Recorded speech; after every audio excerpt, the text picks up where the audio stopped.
Let's sit down and have a conversation about conversation ads. That's right, we're diving into this interesting ad format on this week's episode of the LinkedIn Ads Show.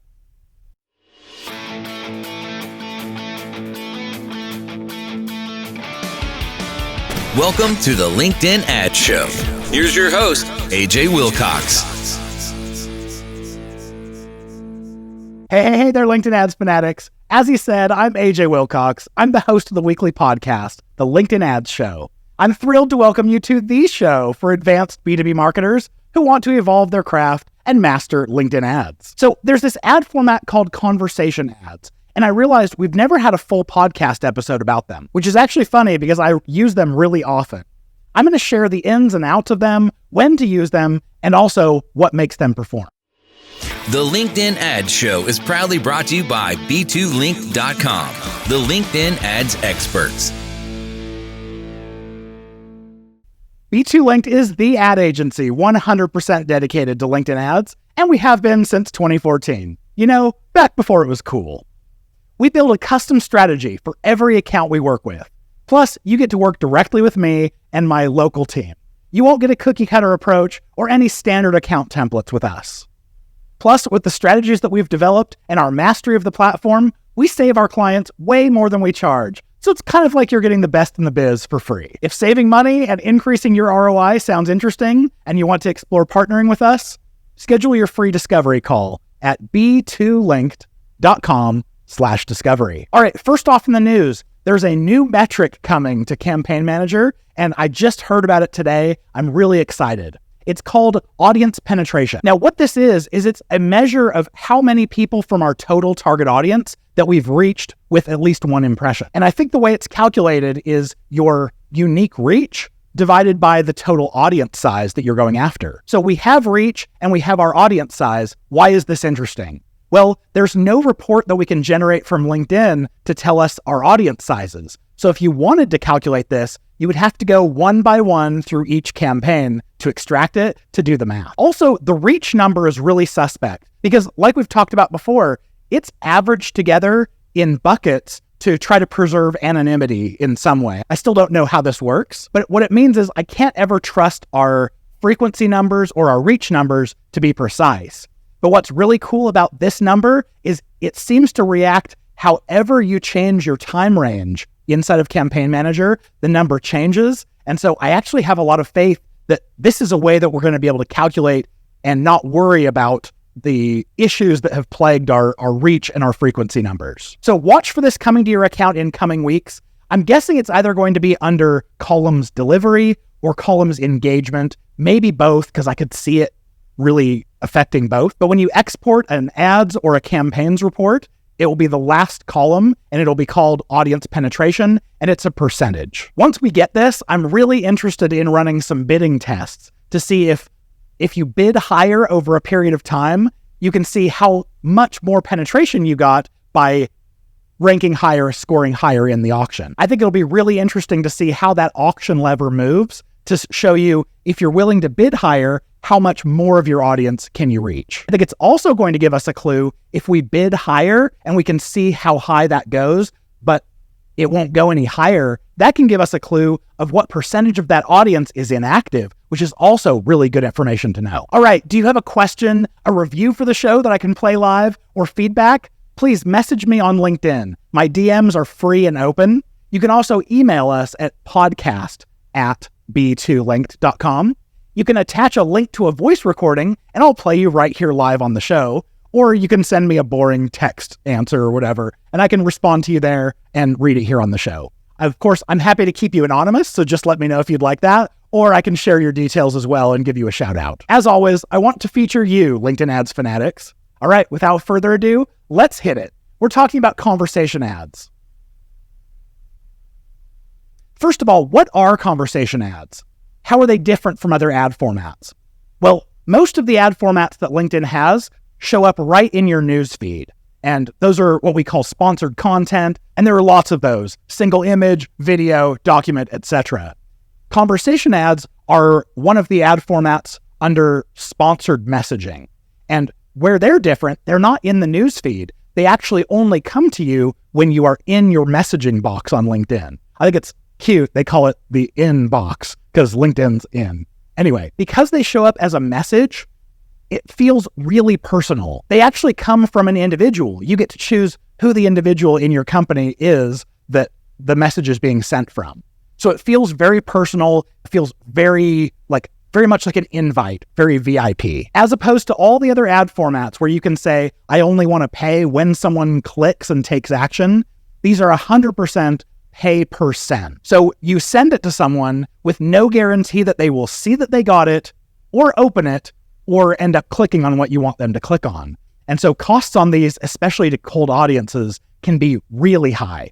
We oftentimes see these in the $20 to $55 per click range. And for quite a while, we've had message ads that act like this, but then we got conversation ads. It's probably been 3-ish years ago. Conversation ads where it's the same kind of thing like message ads, but you get to give people multiple options. It's not just an email that comes to you and you say, I want to do that or don't. It actually gives you multiple calls to action as buttons.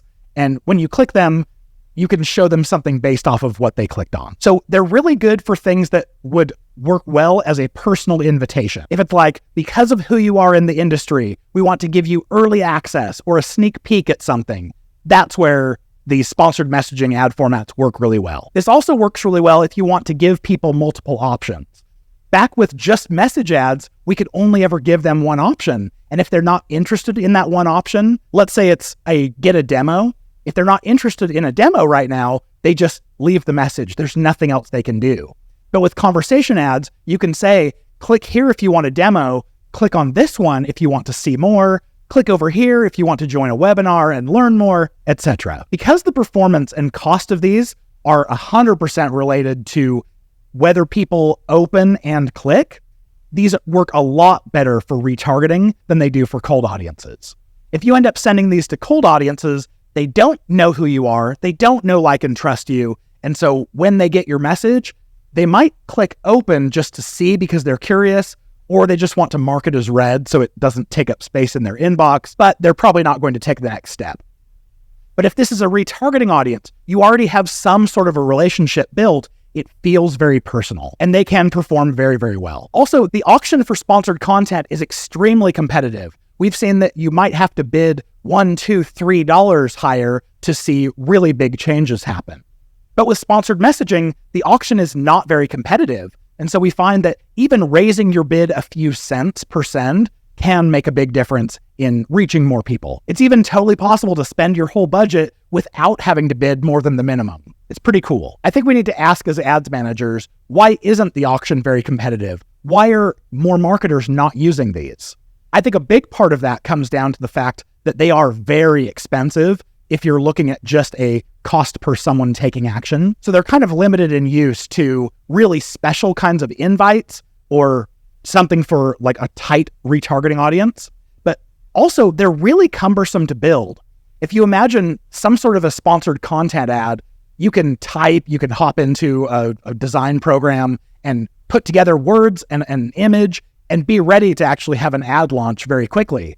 But with sponsored messaging ads, there's a lot of text. And especially with these conversation ads, not only do you have to come up with text, but you have to come up with the whole design of, if they click this, then we give them this text. If they click over here, then we show them something different. So they are cumbersome to build, and the conversations are actually also really hard to work with. Once you have one of these ads, you would expect that it would be really easy to copy the conversation over to another ad, but you can't. You can't duplicate the ads. You have to duplicate the whole campaign if you want to make a copy of that ad. Then I noticed on the left-hand rail in Campaign Manager under Assets, there's a link called Conversations. And I would totally expect that you could just build a whole conversation flow there once, and then anytime you build a conversation ad, you can just link it in. But you can't. That's actually only used for click-to-message ads. They apparently haven't thought about wanting to use the same conversation for conversation ads. And I don't know how much this limitation is going to affect all of you, but for me, whenever I export data from Campaign Manager, I actually can't differentiate between conversation ads and message ads easily. And this is true with most LinkedIn ad formats. I do wish the data said very clearly, this is a lead generation video sponsored content campaign. But if you have the same issue, I have noticed that if you look underneath ad headline, it'll show sponsored conversation. And aside from actually putting like CA for conversation ad in the campaign name, that's the only way I've been able to figure out how to differentiate these ad formats when you're looking just at the data. Something I've really liked about this messaging format, because it comes across as such a personal kind of touch, LinkedIn also allows us to include what they call macros. These are dynamic insertion, and you can dynamically insert into these messages first name, last name, company name, industry, job title. And that sounds really cool, but I will say I get a lot of these, and as a warning, I would just stick to just first name. And that's because all the other fields might say something that they don't identify as. For instance, if you insert job title, it might just be LinkedIn putting the job title that it categorizes their job as, but it's not the job title that they would have claimed on their profile. Quite often, I'll get some of these where they dynamically insert my company name, and it'll say, I see you run B2 Linked, LinkedIn Ads Performance Agency.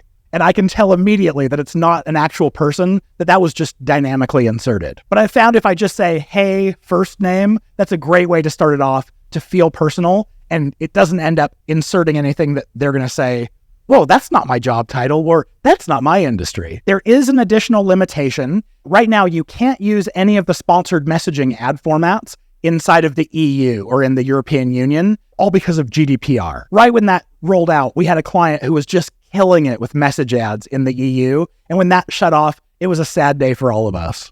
But listen on, I will have a workaround for you here in just a little bit. To give you a little bit of a history lesson here, conversation ads were actually meant to replace message ads.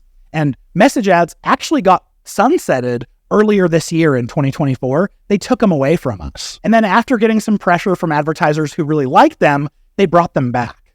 And I'll tell you, I was totally okay with them doing away with message ads, because you can do exactly the same thing with conversation ads that you do with message ads. It didn't used to be the case. It used to be that conversation ads, the big difference is they didn't have a subject line. So it was whatever the beginning of your message was, like the first 60 characters, that's what showed up as the subject line. And so conversation ads had a lower open rate than message ads. So of course, advertisers screamed and said, no, we don't want conversation ads. We want to go back to message ads where we could customize our subject line and get higher open rates.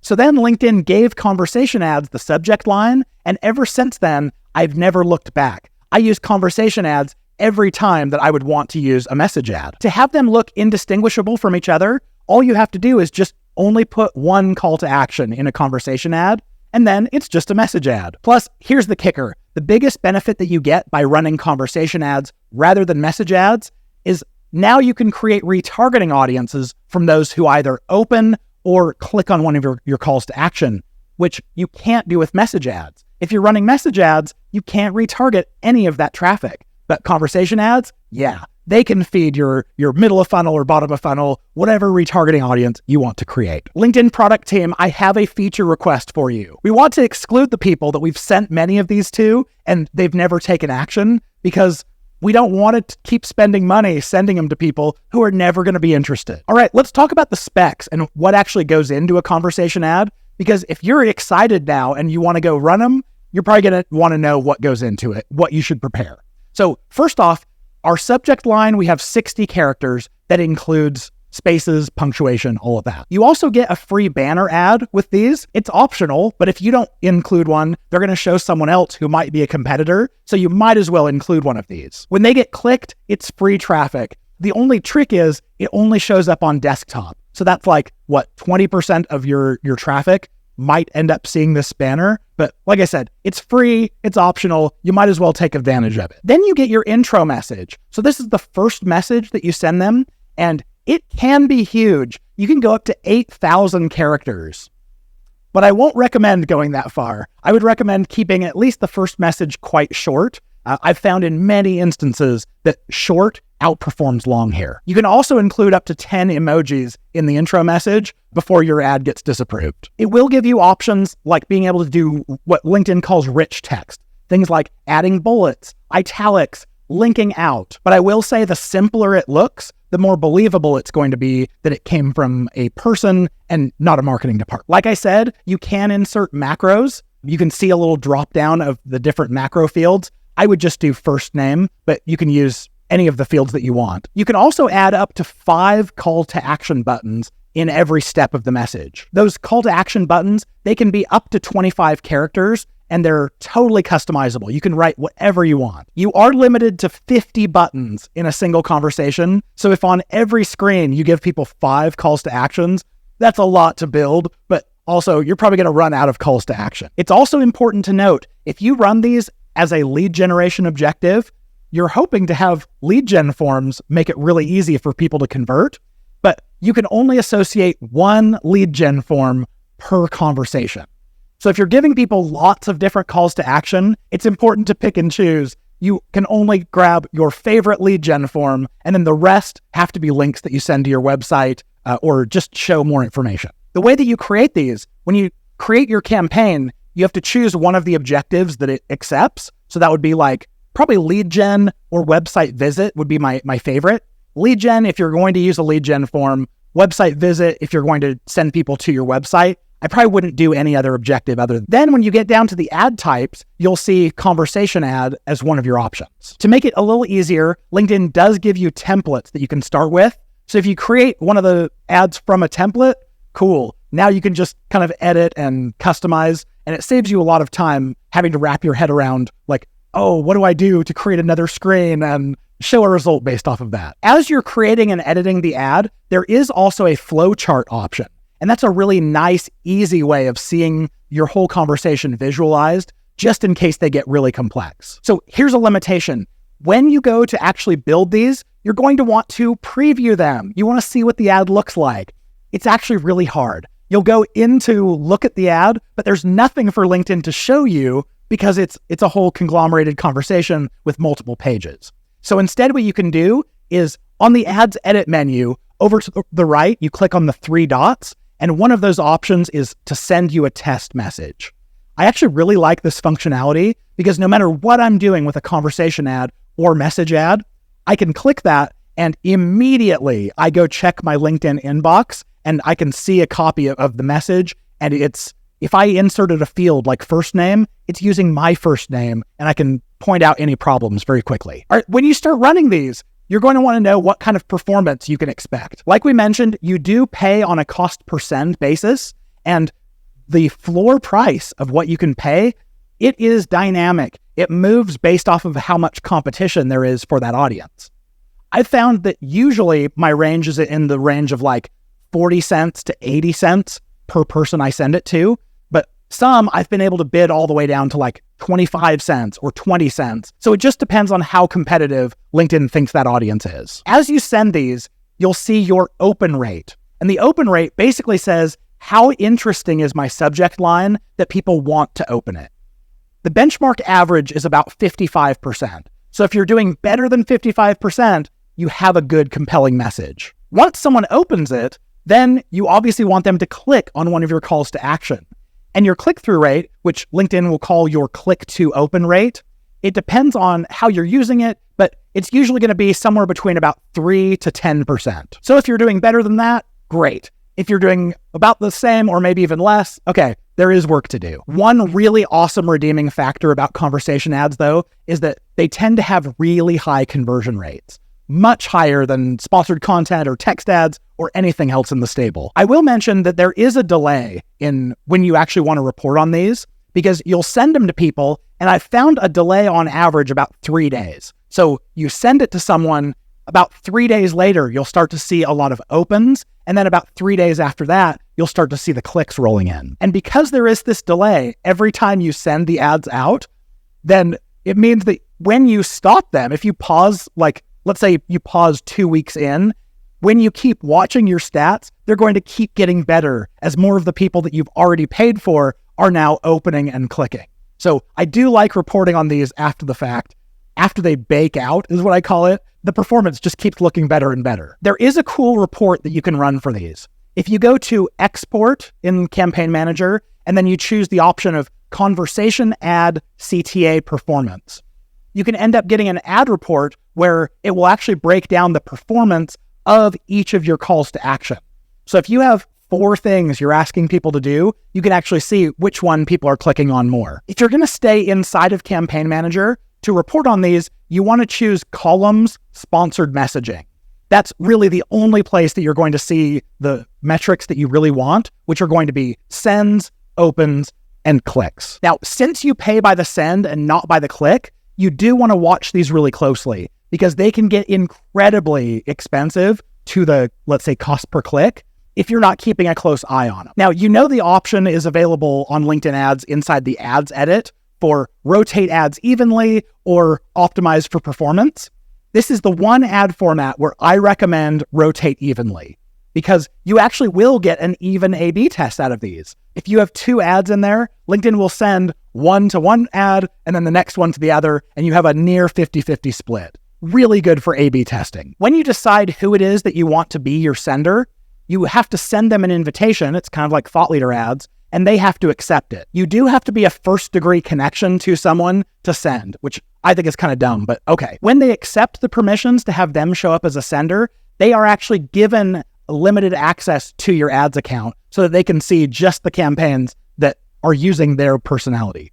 I have noticed that a lot of people will end up not seeing the email from LinkedIn asking them to grant approval, but you as the ads manager, you can copy the request URL and message them privately and say, hey, can you make sure you go and accept it? We have gotten some updates here. As of pretty recently, LinkedIn rolled out the ability to bid by maximum delivery. It used to be that we would have to choose what is the bid amount to send. It was all manual. But now LinkedIn added max delivery, which, as we know, it basically means that they can bid as high as they want to spend your whole budget. I don't recommend max delivery unless it's just a limited test just to see what it is they bid. But I also wouldn't be surprised if you bid max delivery. If you would be bidding like 60 cents per send, I could totally see LinkedIn bidding like $1.20 per, and it could get really expensive really fast. I want to give a huge thank you to Anthony Blattner. He's one of our super fanatics in the Fanatics group. He recently mentioned on one of his podcast episodes that he heard LinkedIn changed the frequency cap